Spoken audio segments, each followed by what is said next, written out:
वर्षानुवर्षांपासून उन्हाळ्यामध्ये तुम्ही थंडगार पदार्थांचं सेवन तर आवर्जून करत आला असाल, पण याच काळामध्ये मधल्या वेळाकरिता तोंडाची चव वाढवणारा आणि त्यासोबत शरीराला थंडावा देऊन पौष्टिक असणारा असा चिवडा कधी खाल्लायत का? हो, तुम्ही खरं ऐकलंय. आज आपण बनवतोय पाणीपुरी फ्लेवरचा कुरकुरीत चिवडा. हा तुम्ही फक्त पोट भरण्यासाठीच नाही तर तोंडाची चव वाढवण्याकरिता देखील आवर्जून खाल. चला तर मग लगेच रेसिपीला सुरुवात करूया. आता हे चिवडा बनवण्याकरिता घेतलेलं साहित्य लगेचच तळून घेऊयात. तळता तळता मी तुम्हाला याची माहिती देखील सांगणारच आहे आणि किती प्रमाणात घेतलंय हे देखील सांगणार आहे, पण डिस्क्रिप्शन बॉक्समध्ये देखील दिलेलं आहे. या चिवड्याला नटी फ्लेवर देण्याकरिता काही साहित्य घेतलंय, हे पहिले तळून घेऊयात. त्याकरिता कडकडीत गरम तेलामध्ये या पद्धतीची चाळण ठेवली. यामध्ये टाकूयात 1 वाटी फुटाण्याचं डाळवं. हे डाळवं तर तुम्ही नेहमीच चिवड्यामध्ये खाल्लं असेल, पण उन्हाळ्यामध्ये देखील याचा फायदा आहे. हे शरीराला मोठ्या प्रमाणावर थंडावा देतं. तर तुम्ही कधी उन्हाळ्यामध्ये सत्तूच्या पिठाचं सरबत पिलंय का किंवा त्याचे पदार्थही खाल्लेत का?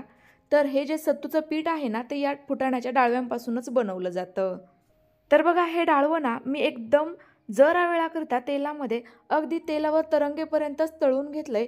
जास्त वेळ तळायचं नाही, कारण या ऑलरेडी डाळ्या भाजलेल्या असतात. त्यामुळे या जास्त वेळापर्यंत तळल्या तर या खुसखुशीत न राहता कुरकुरीत होतील. आता सेम वाटीने 1 वाटी शेंगदाणे देखील तळून घेऊयात. शेंगदाणे आपल्याला एकदम कमी गॅसवर खरपूस भाजून घ्यायचे आहेत, जोपर्यंत याचं जे साल आहे ना ते तडतडल्यासारखा आवाज येत नाही तोपर्यंत. बघा, अगदी मस्त असे कुरकुरीत आपले शेंगदाणे तळून झाले आहेत. शेंगदाण्यांमुळे चिवड्याला फारच छान असा नटी फ्लेवर येतो.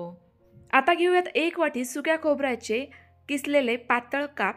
हे मी वेफर्स किसण्याच्या किसणीने किसून घेतलेत, ज्यामुळे ते इतके छान असे पातळ एकसारखे कट झाले आहेत. त्यामुळे ते पटकन असे तळले जातात, छान कुरकुरीत होतात आणि जास्त काळापर्यंत असेच देखील राहतात. अगदी काही मिनिटांमध्येच याला छान असा हलकासा बदामी रंग आला. लगेच हे काप एका ताटामध्ये काढून घेते. याला जास्त डार्क रंग येऊ देऊ नका, नाहीतर मग हे काप थोडेसे कडसर लागतील. आता पाव वाटी हिरव्या मिरच्यांचे काप, त्यासोबत थोडंसं अद्रकही अगदी छोट्या छोट्या तुकड्यांमध्ये कट करून घेतलंय. 10 ते 12 लसूण पाकळ्याही घेतल्यात. आता हे संपूर्ण साहित्य अगदी छान असं खरपूस तळून घेऊयात. यामुळे यातील पूर्णतः मॉइश्चर नाहीसं होईल. या चिवड्यामध्ये आपण अजिबात लाल तिखटाचा वापर करणार नाहीये, त्यामुळे हिरवी मिरची थोडीशी जास्त प्रमाणात वापरली तरी देखील चालणार आहे, तुमच्या आवडीप्रमाणे. तळून झालेलं साहित्य एका ताटामध्ये काढून घेतलंय. आता ज्या वाटीने इतर साहित्य मोजून घेतलं त्याच वाटीने 1 वाटी पुदिन्याची पाने देखील घेतली आहेत. आता ही पानं आपल्याला छान अशी कुरकुरीत होईपर्यंत तळू द्यायची आहे. सुरुवातीला या पानांमधून भरपूर सारे बुडबुडे निघतात, तडतड उडण्याचा आवाज येतो, पण ज्या वेळेला हे पानं छान असे तळले जातात त्यावेळेला कुरकुरीत होतात, तेलातून अजिबात बुडबुडे येत नाही, त्यावेळेला समजायचं हे व्यवस्थित तळले गेलेत. हे देखील मिरच्या ठेवलेल्या आहेत त्या ताटामध्येच काढून घेऊयात. सेम वाटीने 1 वाटी हिरवी कोथिंबीर छान अशी बारीक चिरून घेतली, ती देखील तळून घेऊयात. सोबतच थोडीशी कढीपत्त्याची पाने देखील घातली.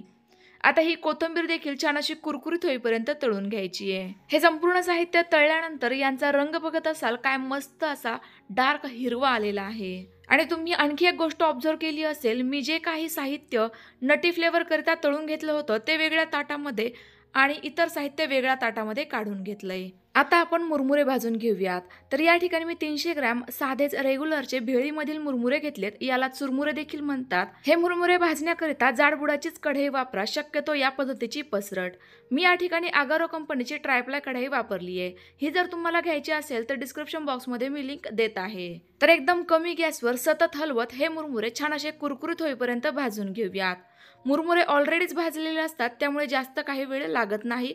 अगदी काही मिनिटांमध्ये छान असे कुरकुरीत हे भाजले जातात. हातांवर या पद्धतीने दाबले की लगेचच मॅश व्हायला हवेत. हे मी एखाद्या थोड्याशा मोठ्या खोलगट आणि पसरट भांड्यामध्ये काढून घेते, ज्यामुळे मुरमुरे लवकर थंड होतील, कुरकुरीत होतील आणि आपल्याला चिवडा देखील मिक्स करायला सोपं पडेल. आता हे जरा वेळ साईडला ठेवून देऊयात आणि लगेचच हे तळून घेतलेलं साहित्य घेऊयात. तर यामध्ये मी पुदिना, कोथिंबीर, हिरव्या मिरच्या, अद्रक, लसूण हे जे काही तळलेलं साहित्य होतं ना ते मी या मिक्सरच्या भांड्यात काढून घेते. हे आपल्याला मिक्सरला छान असं एकदम बारीक स्वरूपात दळून घ्यायचंय, परंतु अजिबात पाण्याचा वापर करायचा नाहीये. पण हे साहित्य आपण तेलात तळलेलं असल्यामुळे याने भरपूर सारं तेल शोषलेलं आहे. दळल्यानंतर याला पुन्हा एकदा थोडंसं तेल हे सुटेलच. या चिवड्यामध्ये आपण पुदिना, कोथिंबीर वापरली आहे. पुदिना, कोथिंबीर शरीराला थंडावा देण्याचं काम करतात, हे तर तुम्हाला माहितीच आहे. तर बघा या स्वरूपाची आपली पेस्ट तयार झाली आहे. लगेचच ही मी तळून घेणार आहे. त्याकरिता मगाशी जे तेल वापरलं होतं ना, त्यातील काही तेल मी काढून ठेवले. कढाईमध्ये सध्याला फक्त 20 ग्रॅम तेल शिल्लक आहे. आता या तेलामध्ये आपण ही पुदिना कोथिंबीरची पेस्ट पुन्हा एकदा अगदी हलकीशी तळून घेऊयात. सोबतच यामध्ये टाकतीये पाणीपुरी मसाला.